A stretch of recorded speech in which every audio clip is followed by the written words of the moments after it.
So all right children, welcome to the channel again. And आज आपका स्वागत है। आज हम डिस्कस करने वाले हैं कि जो वीमर रिपब्लिक का बर्थ था, जो वीमर रिपब्लिक का जन्म था, वो क्यों हुआ था, कैसे हुआ था, एंड लोगों को उसके कैसा लगा। तो हम वो सब डिस्कस करेंगे। आप मुझे उम्मीद है आपको वीडियो पसंद आएगा। Let's talk about the topic जो कि हमारा होने वाला है बर्थ ऑफ वीमर रिपब्लिक। तो मेन जो हमारा फर्स्ट वर्ल्ड वॉर था वो आपको पता होना चाहिए 1914 से 1918 के बीच में हुआ था फर्स्ट वर्ल्ड वॉर हमारा। उसकी हमने बात की हुई है पिछले हमारे वीडियोज़ में, अगर आपने देखे होंगे तो आपको पता होना चाहिए जो फर्स्ट वर्ल्ड वॉर था वो 1914 से 1980 तक लड़ा गया था। तो जो जर्मनी था वो बहुत पावरफुल एम्पायर था, इस वजह से उसको लगता था कि वो और जगह पर वॉर करके जीत के अपना जो इलाका है उसको बढ़ा सकता है। तो वो चीज़ उसके अंदर था।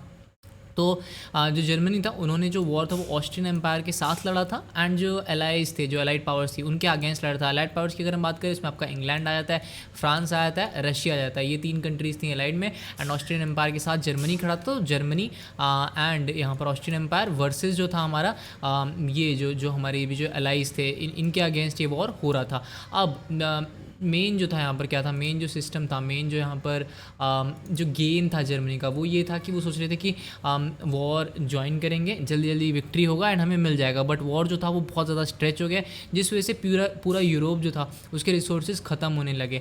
लास्ट में क्या हुआ, यूएस जो था, यूएस आपको पता ही है यूएस मेनली रशिया के अगेंस्ट खड़ा होता है। तो यहाँ पर यूएस जो था वो अलाइज को ज्वाइन कर गया। नॉर्मली हम देखते हैं यूएस वर्सेस रशिया चलता रहता है, बट इसमें क्या हुआ, यूएस ने किसको ज्वाइन किया, अलाइज को ज्वाइन किया, एंड जर्मनी को हार मिली। तो जर्मनी जो थी हमारी अब 1918 में उसको हार मिली। तो हमारा जो ये युद्ध था 1914 में स्टार्ट हुआ था, 1918 में ख़त्म हुआ। तो फर्स्ट वर्ल्ड वॉर 1914 से 1918 चला, एंड वहाँ पर जर्मनी को हार मिली। तो वहाँ पर जो उनके राजा थे उनको हटाया गया, गद्दी से हटाया गया। आपको पता ही है जब भी हारते हैं तो वहाँ पर राजा को हटाया जाता है। तो एब्डिकेशन ऑफ एम्परर का मतलब क्या है, जो जर्मन एम्पायर के जो एम्परर थे उनको हटा दिया गया।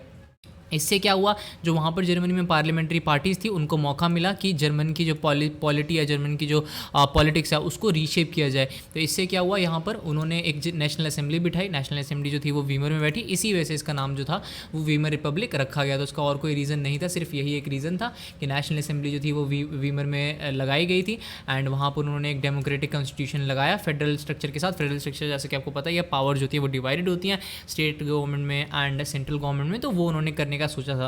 वहाँ पर उन्होंने किया, डिप्यूटीज़ इलेक्ट हुए जर्मन पार्लियामेंट के लिए। जर्मन पार्लियामेंट का अगर आपको नाम पूछा जाता है वन वर्ड में तो आप उसको बता सकते हैं रिक्सटैग उसका नाम है। ये आप लिख सकते हैं अपने नोटबुक में कि what was the name of the German parliament. So it was Reichstag on the basis of equal and universal vote. सभी को हर बंदे का एक वोट काउंट हुआ था। ऐसा नहीं था कि मेन है तो ज़्यादा, वुमेन है तो कम, ऐसा कुछ नहीं था। सभी एडल्ट जितने भी थे, मेन एंड वुमेन, सबको मिला के वोटिंग कराई गई, एंड वहाँ पर हमारा एक फेडरल स्ट्रक्चर में जो चुने गए थे, जो हमारे यहाँ पर नेता थे वो चुने गए। उसके बाद क्या हुआ, जो रिपब्लिक थी, अब अगर आप देखें जो जर्मन का पहला जो मैप था, ऐसा मैप था, यहाँ पर बहुत ज़्यादा इलाका उनके पास था, काफ़ी इलाका था उनके पास। एंड वॉर में उन्होंने बेल्जियम को भी जीतने की कोशिश की थी, फ्रांस से उनका फाइट चल ही रहा था, इंग्लैंड भी एक साइड से फाइट कर रहा था। तो अगर हम बात करें जर्मनी की, जब फाइट उनका हुआ, जब वो हार गए तो वहाँ पर उनके साथ काफ़ी चीज़ें थी जो उनको फोर्स की गई। फर्स्ट ऑफ ऑल ये जो इलाका था उनका ये छीन लिया गया, ये इलाका छीन लिया गया। तो जर्मनी ने अपने काफ़ी इलाके खोए, उनको डीमिलिटराइज़ कर दिया गया। डीमिलिटराइज़ का मतलब है कि उनकी जो लैंड, उनकी जो आर्मी है वो कहीं कहीं जगह से हटा दी गई कि आप यहाँ पर आर्मी नहीं लगा सकते हैं, उनको वीक करने के लिए। देखेंगे आप ये वाला जो एरिया है यहाँ पर, ये डीमिलिटराइज जोन था जहाँ पर मिलिट्री जर्मनी को अलाउड नहीं था। तो इस वजह से क्या हुआ, आप देखेंगे कि जो रिपब्लिक था लोगों को पसंद नहीं आई। वो क्या रीज़न था उसको, क्योंकि जर्मनी का बहुत ज़्यादा लॉस हुआ। अगर आप लॉस की बात करें तो सबसे पहले उसने अपनी ओवरसीज़ कॉलोनीज़ खो दी। हमने बात की थी किस तरह से उसको कॉलोनीज़ ये वाली खोनी पड़ी, जिसका अपना एरिया था, वेस्ट प्रूशिया वगैरह सब उसको खोना पड़ा। साथ साथ में 1/10 ऑफ इट्स पॉपुलेशन खोनी पड़ी, एंड मतलब 1/10, इसका मतलब अगर उनके पास सिर्फ 100 लोग होंगे तो उसमें से 10 लोग उन्होंने खो दिए। तो 1/10 ऑफ द पॉपुलेशन, जो कि बहुत बड़ा हिस्सा है, उनको खोना पड़ा। टेरिटरीज 13% ऑफ द टेरिटरीज खोनी पड़ी, वो मैं आपको दिखा चुका हूँ मैप के अंदर। उसके बाद हम बात करें आयरन जो था उनका, आयरन का जो रिजर्व्स थे वो उनको खोने पड़े। वो हम बात करते हैं किस तरह से आयरन के रिजर्व जो होते हैं वो इंपॉर्टेंट होते हैं किसी भी कंट्री के लिए। कोई भी अगर रिजर्व है, कोई भी मिनरल है या फिर कोई भी मेटल है, वो इंपॉर्टेंट होता है। तो वहाँ पर जर्मनी को 75% अपना आयरन, 26% कोल फ्रांस पोलैंड को देना पड़ा। डेनमार्क एंड लिथुनिया भी उसमें से जो वॉर में पार्ट लिए थे उनको भी कुछ कुछ मिला।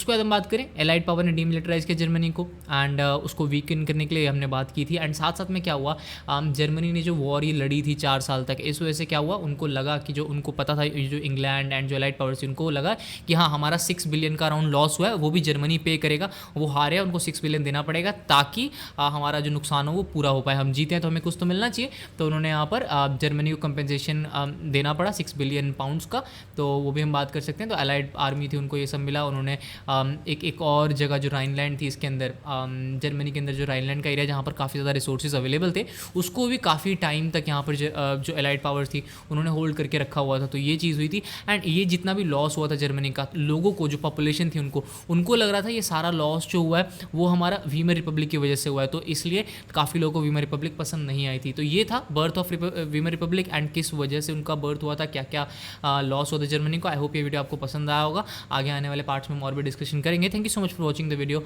एंड अगर आपको वीडियो पसंद आया तो सब्सक्राइब करिए चैनल को एंड अपने फ्रेंड्स के साथ भी शेयर कर दीजिए।